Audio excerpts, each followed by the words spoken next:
자, 그럼 왜 노회찬 정의당 원내대표는 이렇게 극단적인 선택을 한 것일까요?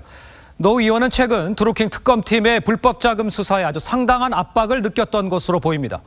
특히 2년 전 무혐의 처분이 내려졌던 이 5천만 원 불법 자금 수수 의혹에 대한 이 특검팀의 재수사 과정에서 이 증거 조작 정황이 새로 불거진 것이 큰 부담으로 작용한 것으로 추정이 됩니다.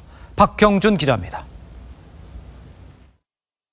드루킹 특검팀이 노회찬 정의당 원내대표의 불법 자금 수수 의혹을 주목한 건 수사 개시 2주 만인 지난 10일부터입니다. 이후 노 원내대표의 부인 운전기사 소환 조사를 시작으로 노 원내대표의 고교 동창인 드루킹 측근 도모 변호사까지 긴급 체포하는 등 수사 고삐를 다잡았습니다. 드루킹 측은 2016년 총선 당시 경남 창원시 성산구에 출마했던 노 원내대표에게 두 차례에 걸쳐 불법 정치자금 5천만 원을 건넨 혐의로 같은 해 검찰 조사를 받았지만 무혐의로 결론났습니다. 당시 경공모 측은 돈을 전달하려 했지만 여의치 않아 4,190만 원을 도로 입금했다고 주장했었습니다.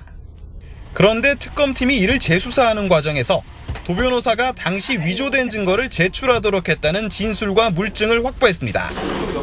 지난 18일 영장 발부엔 실패했지만 특검이 도 변호사에 대해 증거 위조 교사 혐의를 적용하면서 노 원내대표의 소환이 임박했다는 전망도 나왔습니다.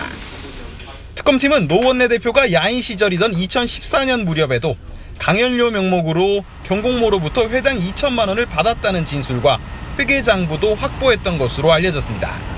노 원내대표가 유서를 통해 드루킹 측과의 금전 수수 사실을 일부 인정하면서 돈을 건넨 쪽에 대한 특검의 수사는 계속될 것으로 보입니다. TV조선 박경준입니다.